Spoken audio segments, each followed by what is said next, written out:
The medical bay on Station Orwell 7 was the finest in 3 systems. White walls curved in perfect arcs. Machines hummed with quiet power. Everything was clean, modern, and built to save lives. Dr. Velcher's Noom stood at the center of it all. Her forearms folded across her chest as she studied the readings on her scanner. She was Elthari, a species known across the galaxy for their medical knowledge. Her gray skin was smooth like polished stone. Her eyes, large and black, reflected the blue glow of the holographic displays around her. She had treated thousands of creatures in her long career. She had saved species from plagues. She had performed surgeries that other doctors called impossible. But today, she shook her head. "There is nothing I can do," she said. Her voice was flat and certain. "The creature is dying. Treatment would only extend its suffering." On the floor of the medical bay, a massive animal lay on its side. It was a Vorak, a 6-legged beast covered in thick gray fur. Its eyes were half closed. Each breath came slow and painful. The creature was as large as a small transport vehicle, but right now it looked fragile and broken. Beside it knelt a young alien. His name was Kethron, and he was Durvani. His skin was pale blue, and his thin fingers trembled as he stroked the Vork's fur. Tears ran down his face in steady streams. "Please," Kethron whispered. "Please, you must try. He's my bonded. He's my family." The Dorvani were a gentle species. They formed deep emotional bonds with Voruk companions from a young age. The bond was more than friendship. It was spiritual. When a Voruk died, its bonded Dorvani often fell into deep depression. Some never recovered. Veltries looked at the young trader with something close to pity. But pity did not change the facts. "The creature's cellular structure is breaking down," she explained.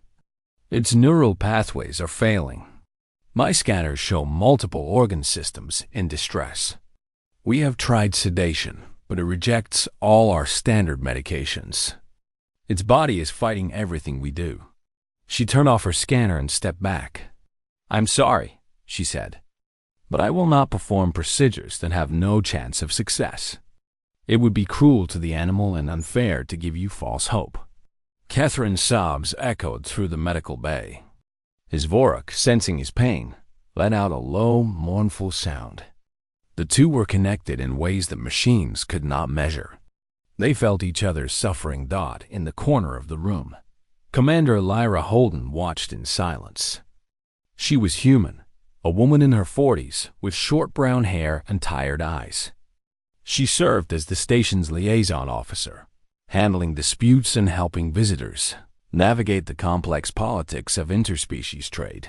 She had seen many sad things in her years on the station.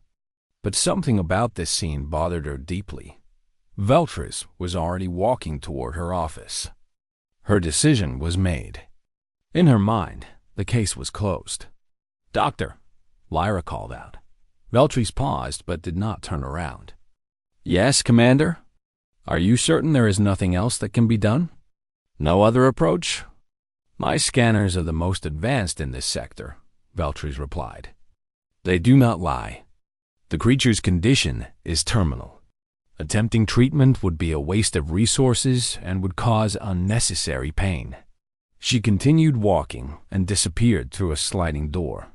Lyra stood still for a moment. Then she walked over to Keith Ran and crouched beside him. The young Dorvani looked up at her with red, swollen eyes. "Is it true?" he asked. "Is there no hope?" Lyra thought carefully before answering. She had learned long ago that hope was a complicated thing. Sometimes it helped people survive. Sometimes it made the ending harder. But she also knew something that most aliens did not understand about humans. "There might be one other option," she said quietly. "There is a human who runs a small clinic on the lower levels of the station. He's not famous like Dr. Veltris. He does not have the best equipment. But he has helped creatures that others gave up on." Catherine's eyes widened. "A human?" I have heard stories about your kind. They say you are strange, that you form bonds with animals the way Darvani do." Lyra smiled slightly. "We do. We have lived with animals for thousands of years. Dogs, cats, horses. We have shared our homes and our hearts with them. We understand them in ways that scanners cannot show." Catherine looked down at his Vorik. The creature's breathing was getting weaker. "What is this human's name?" he asked. "Dr. Kevin Morris," Lyra said. "His clinic is small, and he mostly treats the pets of station workers. But I have seen him do things that surprise me. He does not just look at what is wrong with the body. He looks at the whole creature." Catherine wiped his tears with the back of his hand. Dr. Veltris said treatment was hopeless. She said her machines showed no chance of survival. Lyra nodded slowly. "Her machines are very good at measuring things. But there are some things machines cannot measure." She stood up and offered her hand to the young Dorvani. "I am not making you any promises," she said. "Dr. Morris might look at your Vorik and say the same thing Dr. Veltris said. But I know this about humans. We do not give up easily. Even when the odds are bad, we try. It is just who we are." Catherine took her hand and stood up. He looked at his dying companion, then back at the human woman. "Why?" he asked. "Why do humans keep trying when others say it is impossible?" Lyra thought about the question. It was a good one. She had asked it herself many times. "I think it is because we have been the weak ones for most of our history," she said. "We did not have claws or fangs. We were not the fastest or the strongest. The only way we survived was by refusing to quit, by trying one more time when everything told us to stop." She paused and looked at the Vark. "And sometimes that one more try makes all the difference."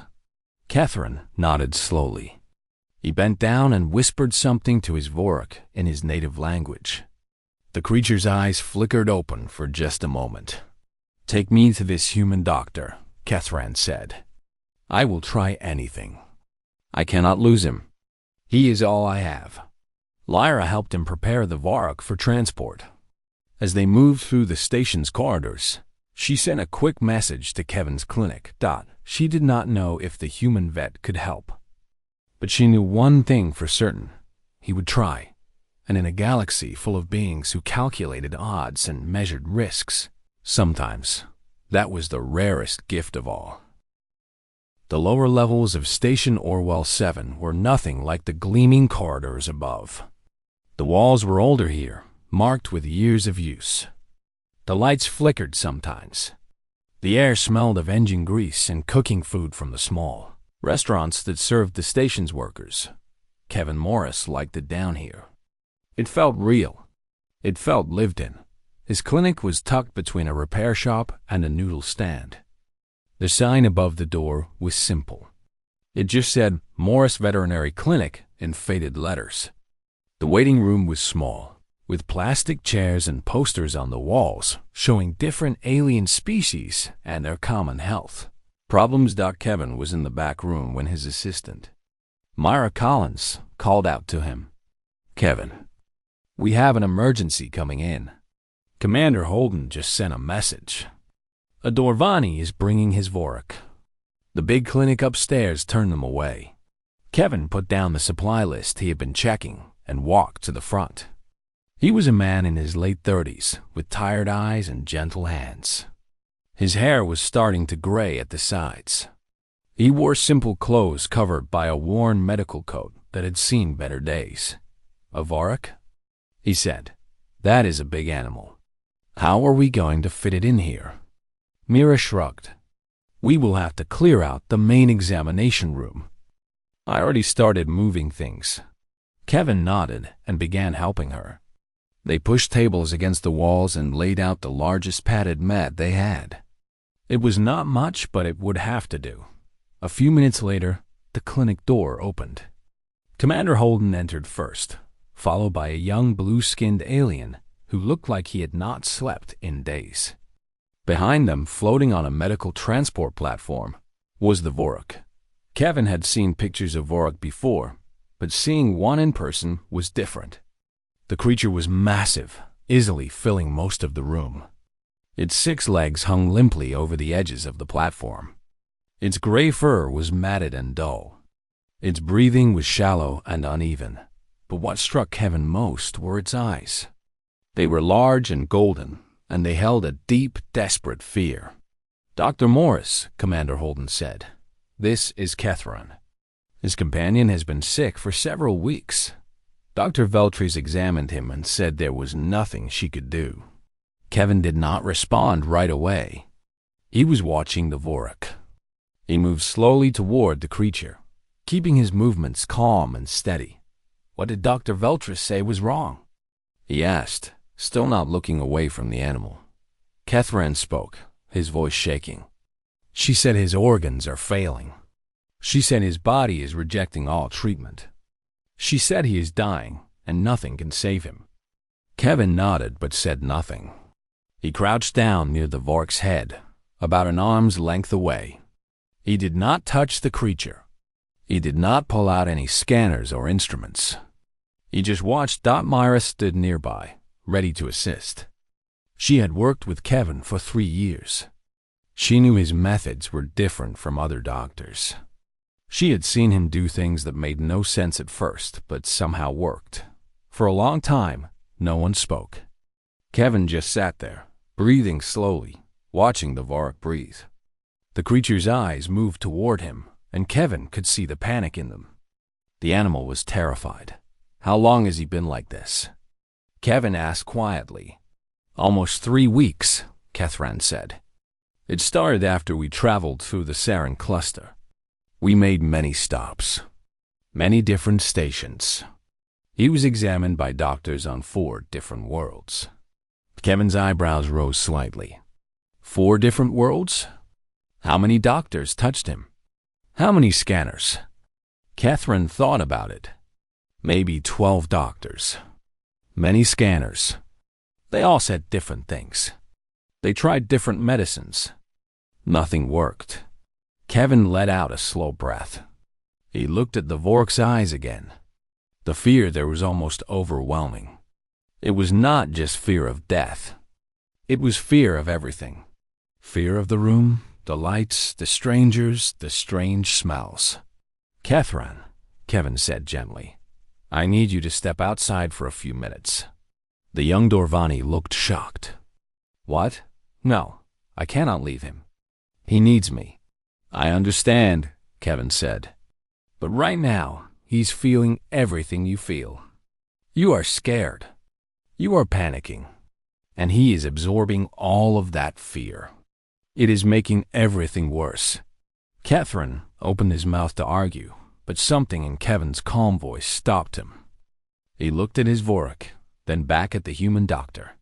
"You will not hurt him?" he asked.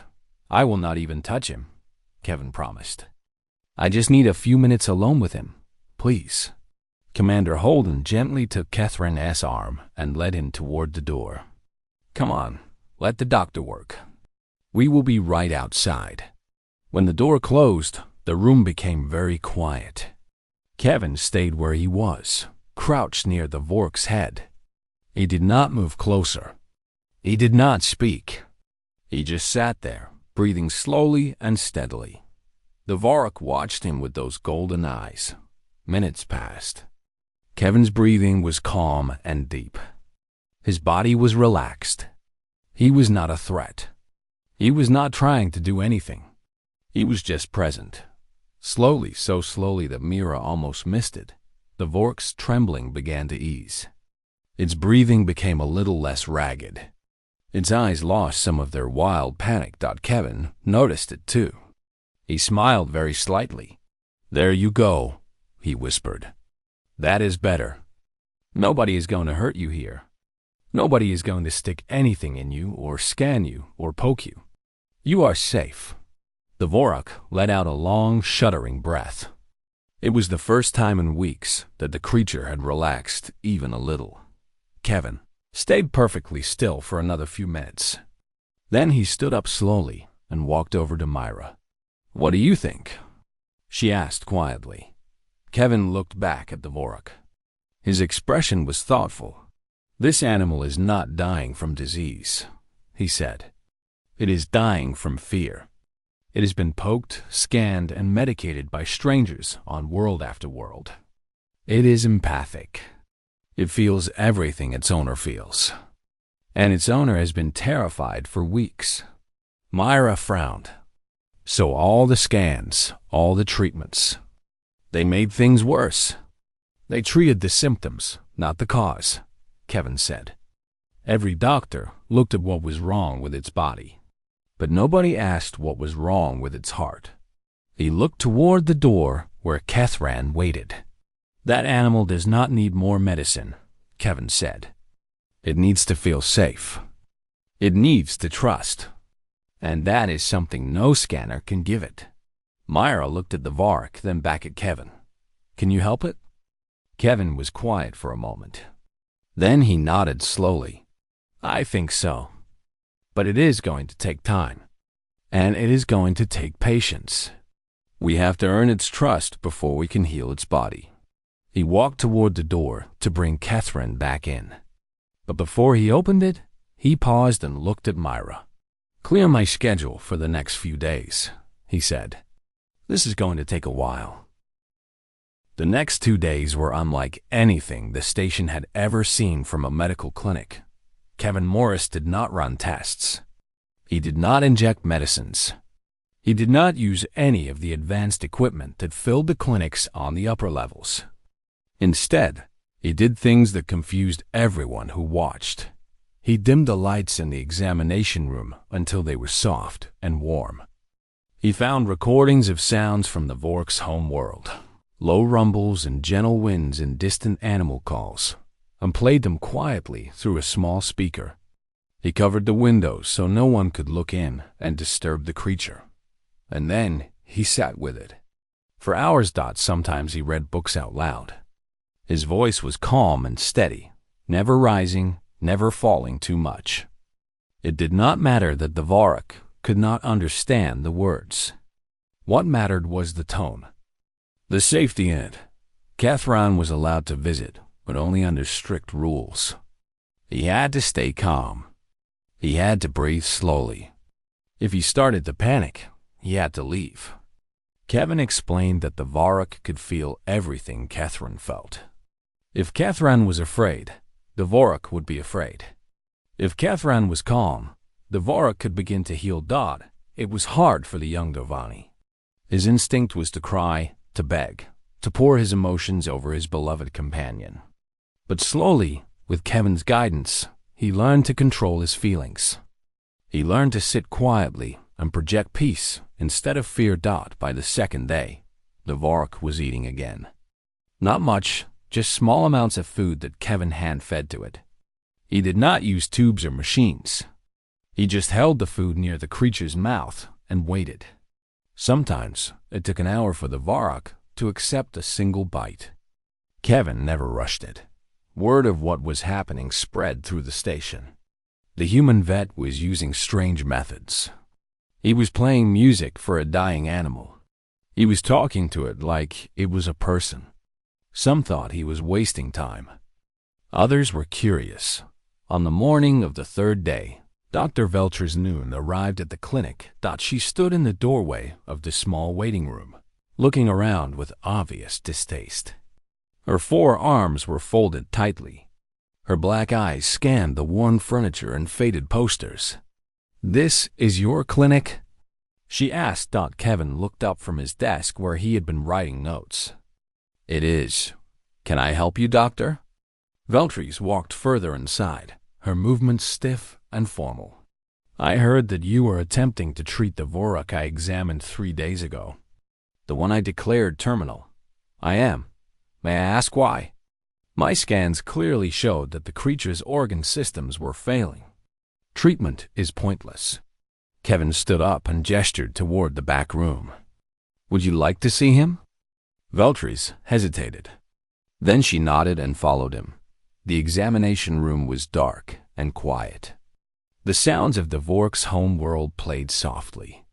The massive creature lay on the padded mat, its eyes half closed.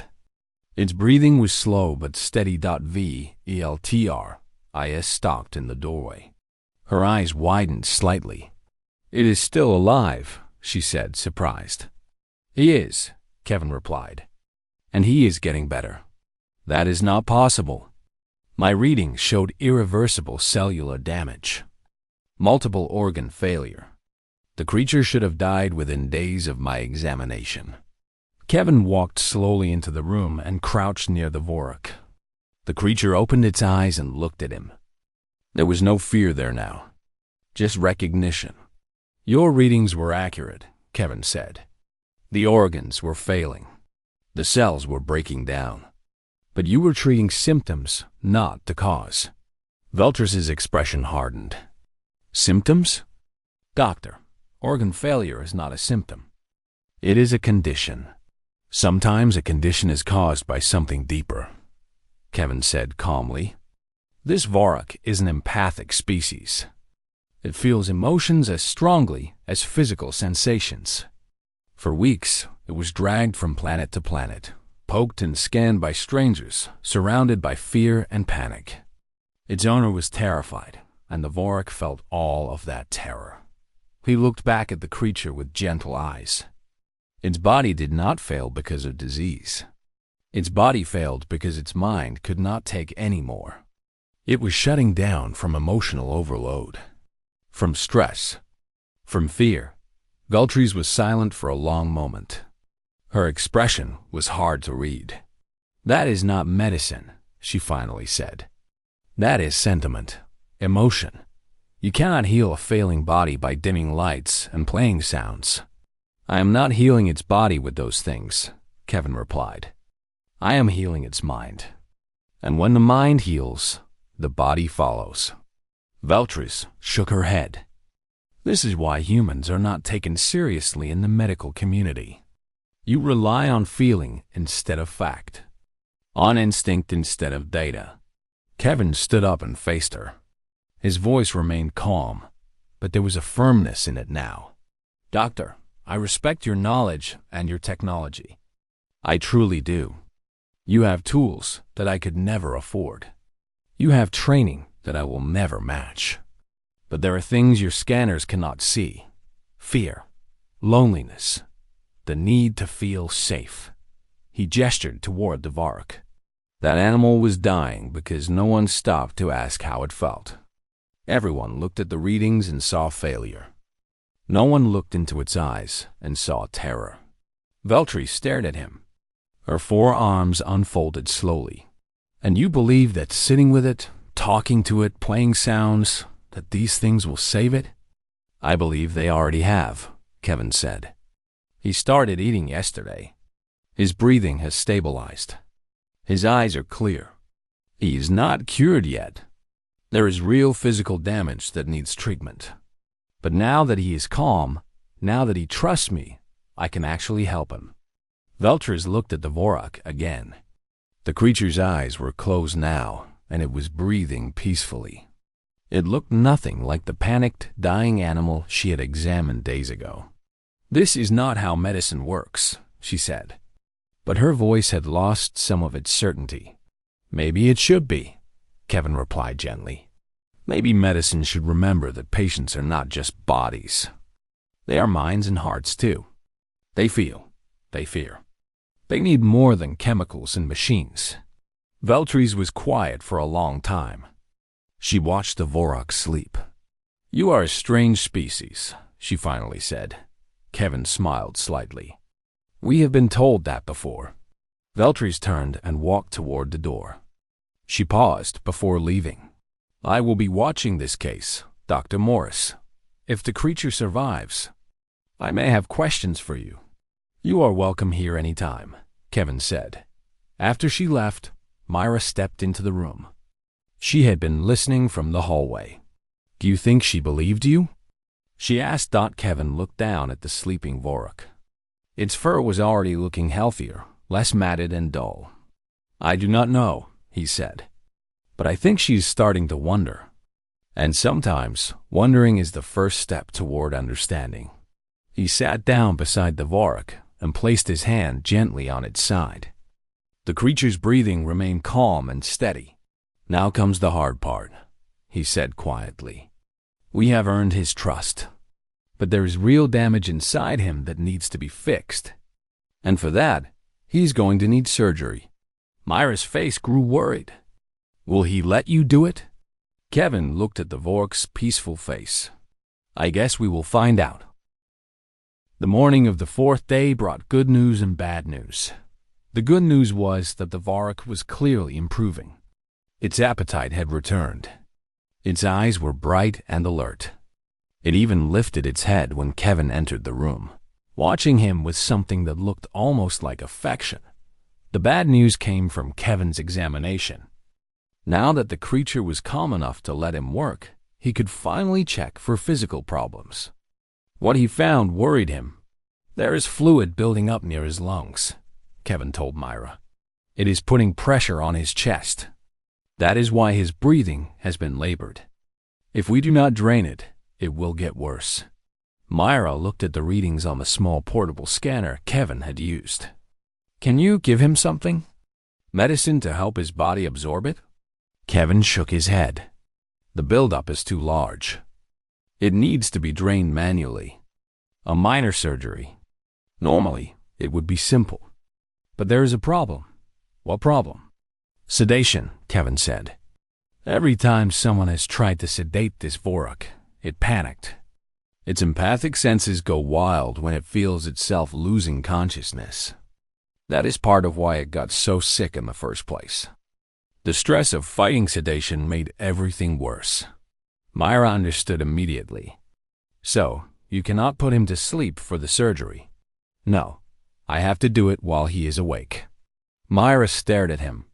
"Kevin, he is a massive animal. If he moves during the procedure, if he panics, he could hurt himself."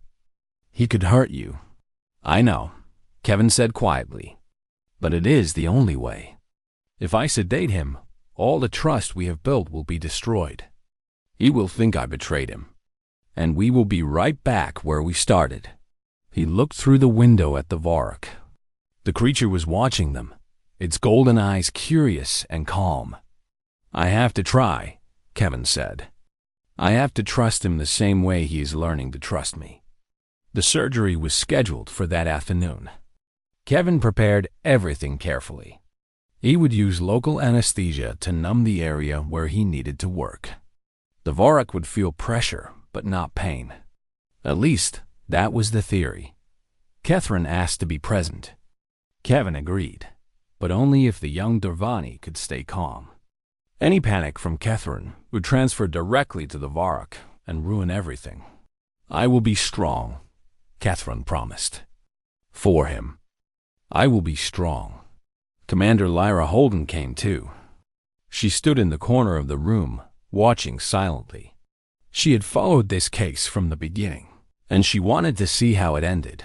And to everyone's surprise, Dr. Veltris also arrived. She did not say anything. She simply stood near the door, her 4 arms folded, her black eyes watching everything. Kevin did not mind the audience. His focus was entirely on the Vorak.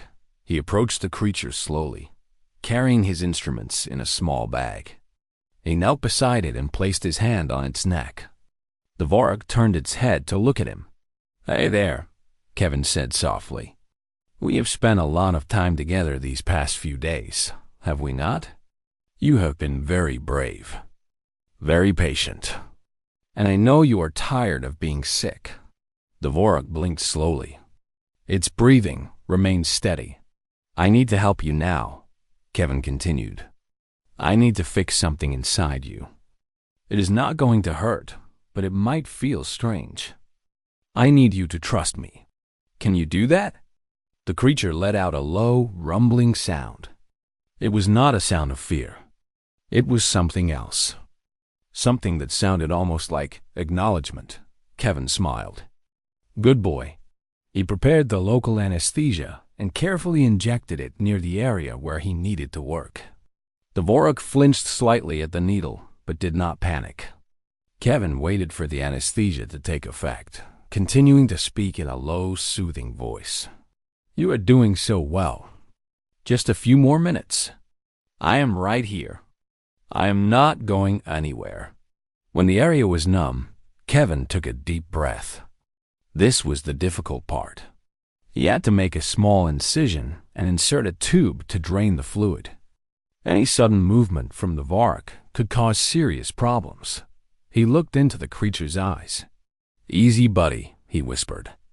"I have got you." And then he began.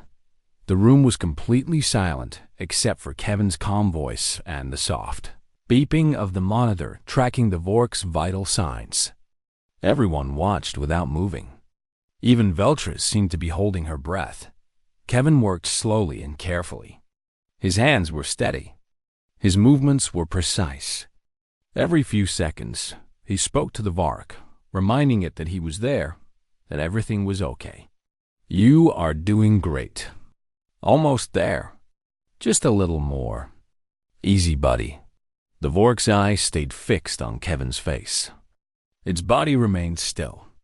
It was trusting him completely. Myra watched in amazement. She had assisted in many surgeries before, but she had never seen anything like this.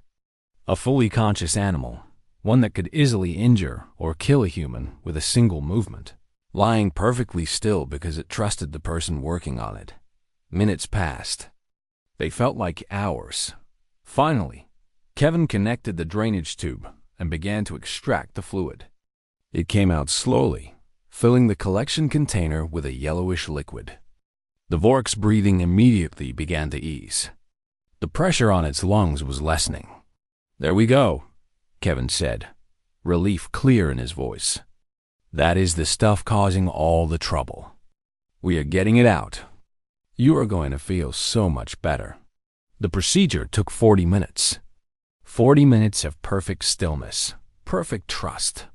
When Kevin finally removed the tube and closed the small incision, he let out a breath he had not realized he was holding.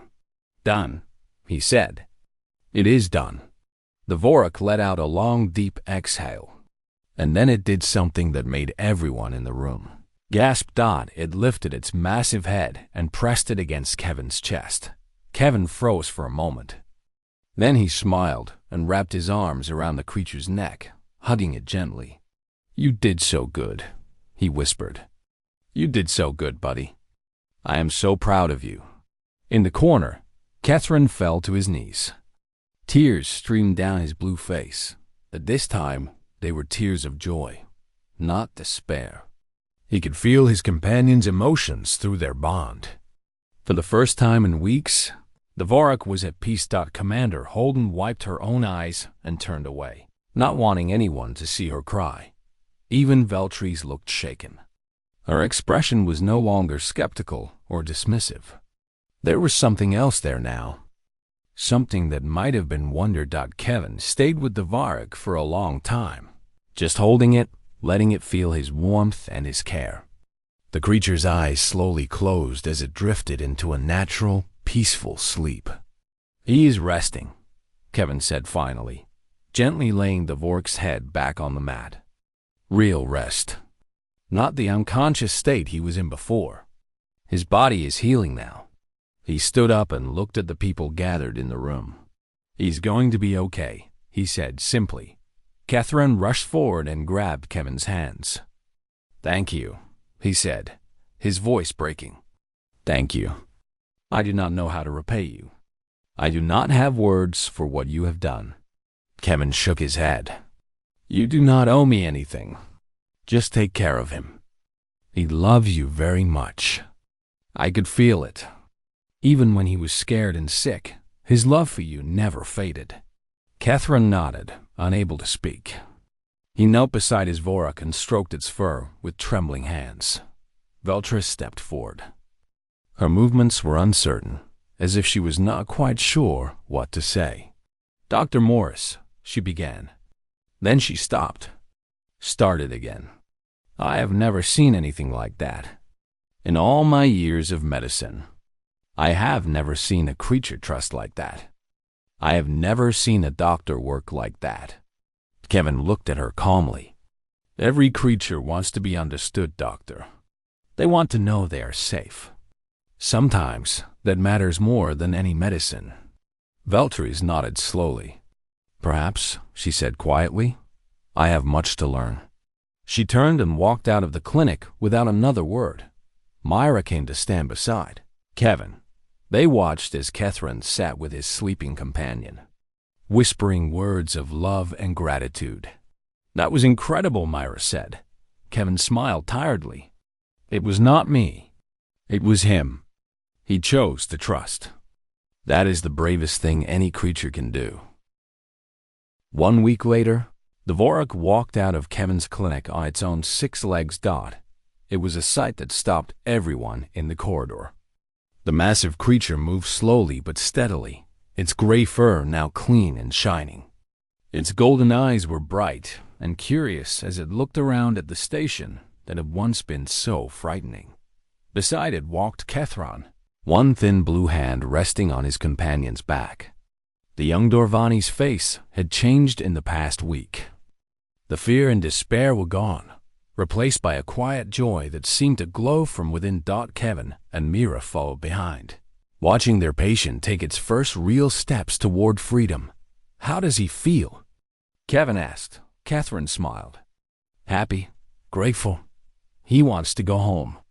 He wants to show me his favorite places again. He wants to run. Kevin laughed softly. Wow, let him rest a bit more before any running. His body is healed, but it needs time to get strong again. I will make sure he rests, Catherine promised. I will take care of him the way you took care of us. They reached the docking bay where Catherine's small trading ship waited. It was a modest vessel, old but well-maintained. A home for a young trader and his bonded companion. Catherine turned to Kevin and bowed deeply, a gesture of highest respect in Dorvani culture. Dr. Morris, I cannot repay what you have done. You saved his life. You saved mine. When I tell my people about humans, I will tell them about you. I will tell them that humans are different, that you see with your hearts as well as your eyes. Kevin felt his face grow warm. He was not used to such praise.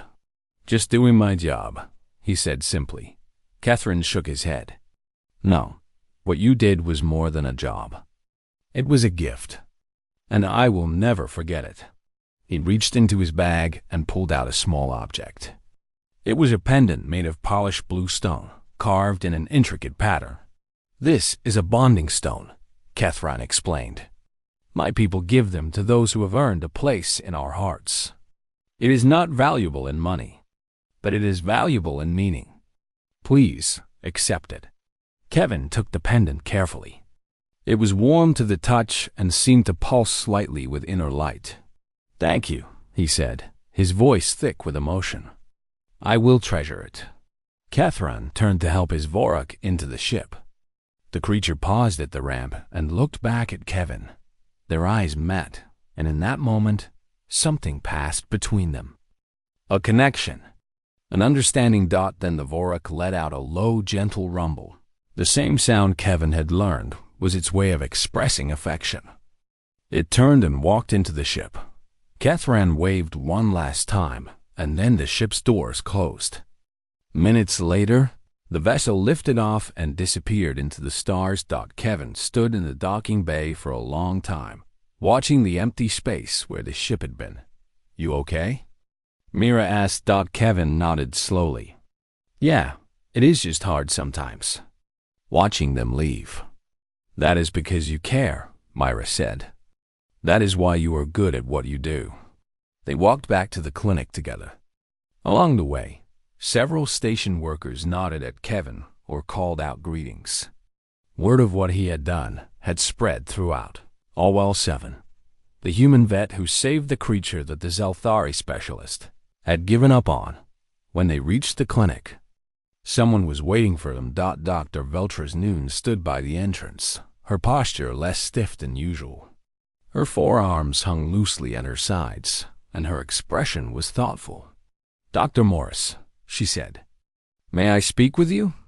Of course, Kevin replied. Come inside. They sat in the small waiting room. Myra offered to make tea, a human custom she had introduced to the clinic. Veltris accepted a cup, though she seemed unsure what to do with it. I have thought about what happened, Veltris began. I have reviewed my scans, my procedures, my conclusions. By every standard of medicine I know, that creature should have died. Kevin sipped his tea and waited for her to continue.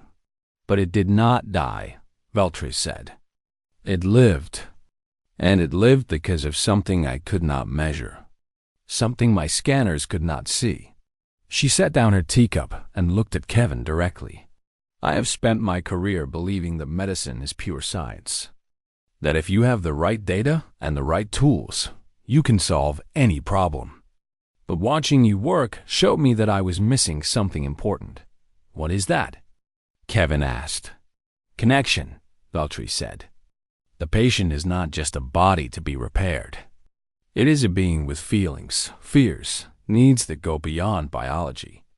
My scans saw the damage, but they could not see the fear causing it. Kevin nodded. Your methods are not wrong, Doctor. They are just incomplete. Science and compassion are not opposites. They can work together. Veltris was quiet for a moment. Then she asked something Kevin had not expected. Would you consider working with me? Consulting on cases involving empathic species, bonded animals, patients that my methods alone cannot help. Kevin blinked in surprise. You want to work with me? I want to learn, Veltris said. I have much knowledge, but you have something I lack. Perhaps together we could help more patients than either of us could alone. Kevin thought about it. He thought about his small clinic, his limited resources, and all the creatures in the galaxy who might need more than just machines and medicine. I would be honored, he said finally. Veltris nodded, and something that might have been a smile crossed her gray face. Then we have an agreement. She stood to leave, but paused at the door. Dr. Morris, what made you become a veterinarian? Why did you choose to heal animals instead of pursuing more prestigious work? Kevin thought about the question.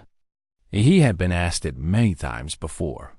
When I was a boy, he said, I found an injured bird in my yard. It was small and scared, and everyone told me it would die. But I sat with it. I kept it warm. I fed it tiny bits of food. I talked to it, even though it could not understand me.